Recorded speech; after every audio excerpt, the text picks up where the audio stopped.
Warahmatullahi wabarakatuh.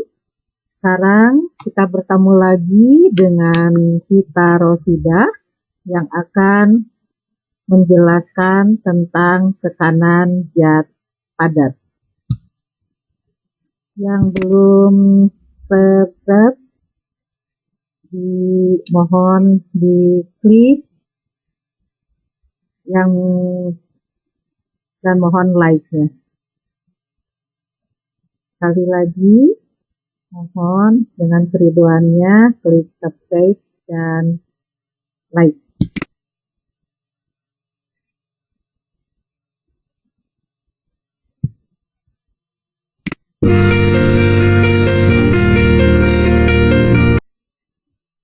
Baik, kita belajar tentang zat padat.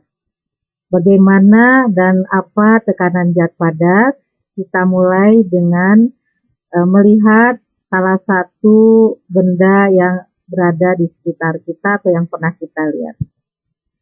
Dalam kehidupan sehari-hari kita sering melihat paku. Nah, kenapa paku ujungnya dibuat runcing?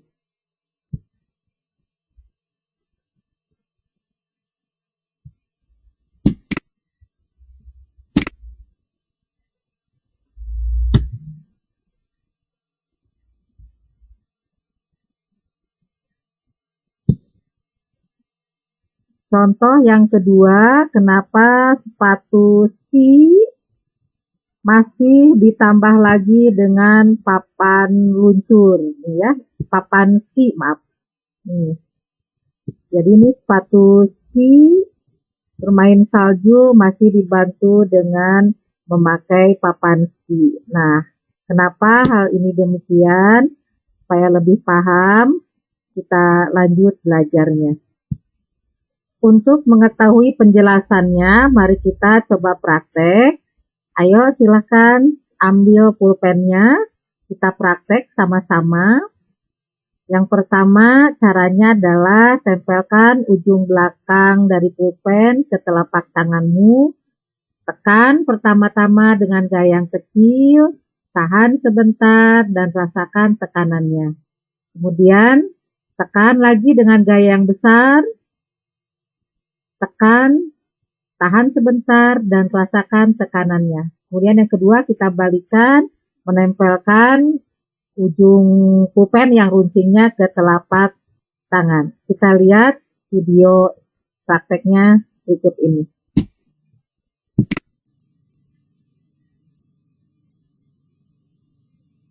Kita praktek, ambil pulpen, kita cari ujung yang besarnya, kita pakai ujung yang besarnya yang seperti ini, ya.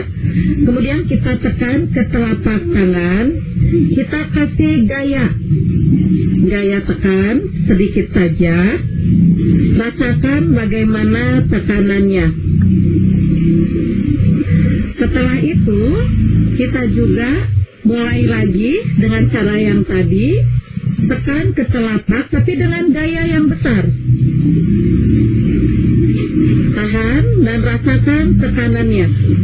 Kalau yang pertama kita dorong gayanya yang kecil, yang kedua dengan gaya yang besar.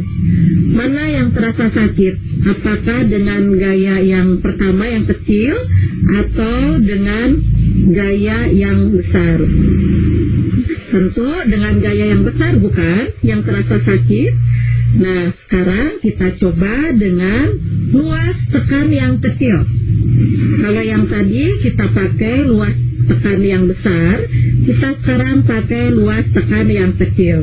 Sama kegiatannya dengan yang tadi, kita tekan ke telapak tangan dengan gaya yang kecil. Rasakan bagaimana rasanya. Kemudian kita coba lagi dengan luas alas yang sama yang kecil, kita tekan ke telapak tangan yang kita kita tekan dengan gaya yang lebih besar dari yang tadi. Rasakan bagaimana rasanya. Lebih sakit bukan? Nah, sehingga kalau luas tekannya besar, gayanya kecil, maka tekanannya kecil. Tapi kalau dengan menekan gaya yang besar, maka tekanannya besar. Kalau dibandingkan dengan luas bidang yang kecil, maka tekanannya akan lebih besar dengan memakai luas bidang yang besar. Kita coba praktek yang kedua. Kita coba sekarang.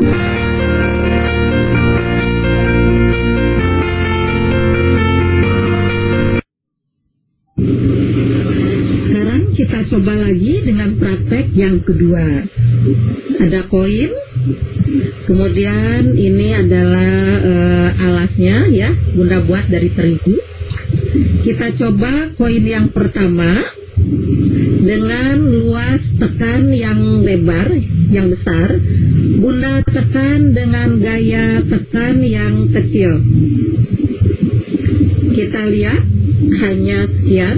Kemudian yang kedua, kita coba dengan gaya tekan yang besar. Kita lihat tapaknya. Kalau gaya yang kecil hanya membuat tapak yang rendah, berarti tekanannya kecil. Sedangkan dengan gaya yang besar, maka dia membuat tekanan yang lebih besar. Artinya kalau gaya besar, maka tekanannya besar. Kalau gaya kecil, maka tekanannya pun kecil.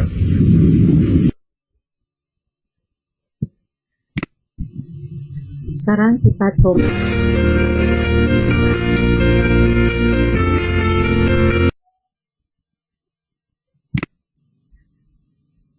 Sekarang kita coba dengan luas bidang yang kecil ya.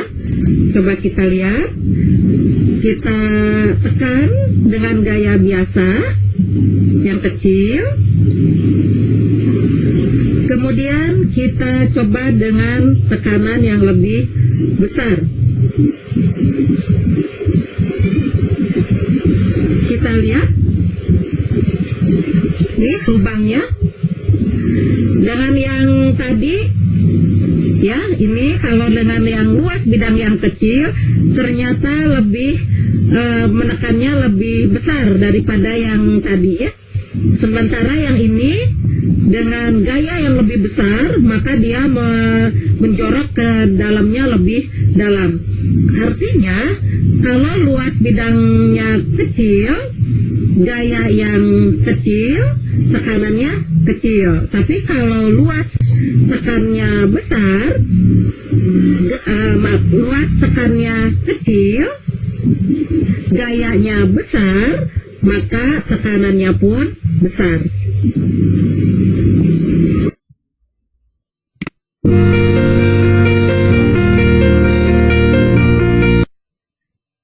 Nah, dari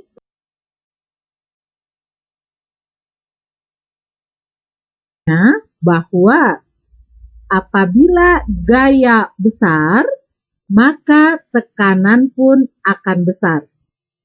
Jika gaya kecil, maka tekanan pun akan kecil. Kemudian kita juga bisa menganalisisnya dengan praktek tadi yang kedua, yaitu apabila luas bidang tekannya kecil, maka tekanannya besar. Luas bidang kecil, maka tekanannya besar. Bila luas bidang tekan besar, maka tekanan kecil. Sekali lagi, luas bidang tekanan besar, maka tekanannya kecil. Sehingga hubungan antara luas dengan tekanan berbanding terbalik. Artinya tekanan besar, luas kecil. Luas besar, tekanan kecil. Sedangkan hubungan gaya dengan tekanan berbanding lurus. Artinya gaya kecil, tekanan kecil. Gaya besar, tekanan pun besar.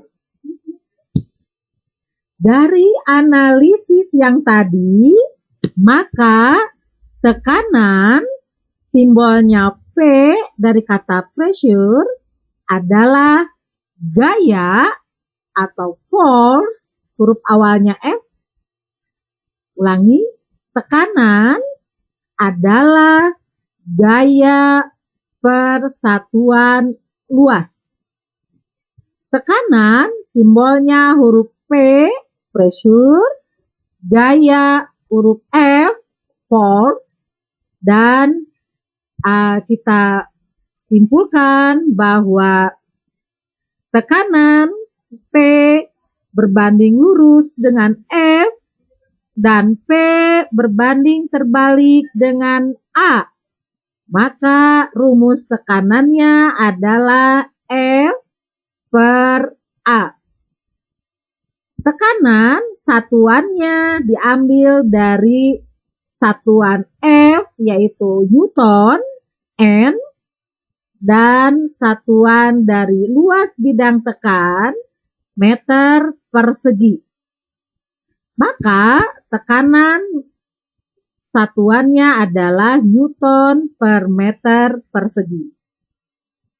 Dalam standar internasional, satuan tekanan yaitu Pascal. Kita bisa tulis P besar A kecil.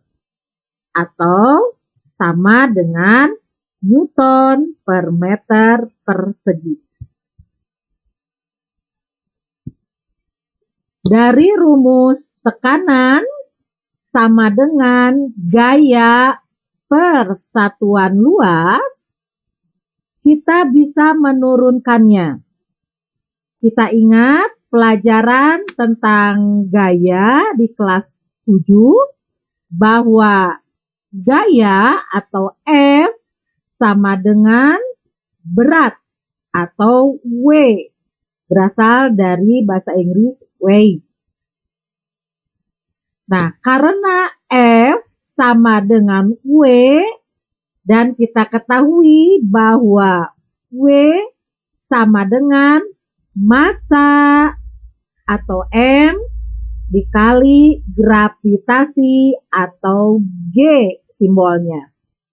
Maka turunan tekanan zat padat dari rumus F per A bisa menjadi M kali G dibagi dengan A. Sekali lagi, karena F, force, gaya, sama dengan W atau weight, maka rumusnya adalah W per A. Di mana W sama dengan massa dikali gravitasi. Maka rumus tekanan zat padat dari F per A bisa diturunkan menjadi M kali G dibagi dengan A. Massa kali gravitasi dibagi luas bidang tekan. Nah, setelah kita mempelajari tekanan zat padat, kalian bisa memprediksi mana yang memiliki tekanan paling besar dari keempat kubus ini jika massa dari keempat kubus ini sama. Sekali lagi, kubus keempat ini massanya sama. Jika diberikan gaya tekan, gaya yang sama, maka manakah tekanan yang paling besar? Nah, pintar. Kita harus mencari dulu luas bidang tekannya yang ini. Karena massa dan gayanya tadi, massa benda ini sama, diberikan gaya tekan yang sama pula, maka kita tinggal mencari luas alas bidang tekan yang paling kecil. Kalau yang merah sudah tentu A-nya besar, berarti tekanannya kecil. Yang ungu juga sama, panjang kali lebar, luasnya ini juga tidak akan memiliki tekanan yang paling besar. Tinggal kita lihat yang hijau dan yang biru. Karena sama-sama memiliki massa yang sama, diberikan F yang sama, maka kita tinggal melihat luasnya. Luasnya bisa dicari dengan panjang kali lebar. Ini juga panjang kali lebar. Nah, kita hitung mana luasnya yang paling kecil. Setelah kita ukur, ternyata luas alasnya yang paling kecil adalah yang hijau. Ini lebih panjang dibandingkan dengan yang hijau. Dan lebarnya juga lebih panjang dibandingkan dengan yang hijau. Berarti luasnya ini yang paling kecil. Luas kecil, maka tekanan besar. Sehingga dari keempat balok ini, tekanan yang paling besar dimiliki oleh kubus yang warna hijau. Dari penjelasan tadi dan praktek tadi, maka kita akan mengetahui kenapa pisau sering diasah. Tentu saja hubungannya adalah berhubungan dengan tekanan zat padat. Ingat, gaya besar, tekanan besar. Luas bidang tekan kecil, tekanan besar. Sehingga apabila pisau ini diasah, maka luasnya semakin tipis, semakin kecil. Ya kan?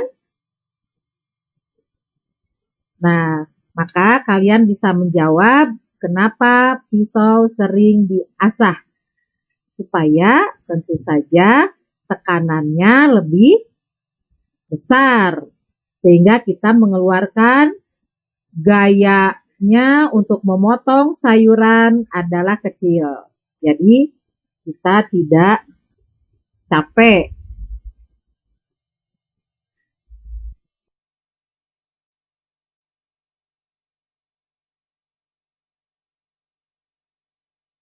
Selesai kita belajar tekanan zat padat. Jangan lupa klik subscribe dan like serta komen. Terima kasih sudah belajar tentang zat padat dengan saya, Rita Rosida. Terima kasih. Sampai jumpa. Salam. Assalamualaikum warahmatullahi wabarakatuh.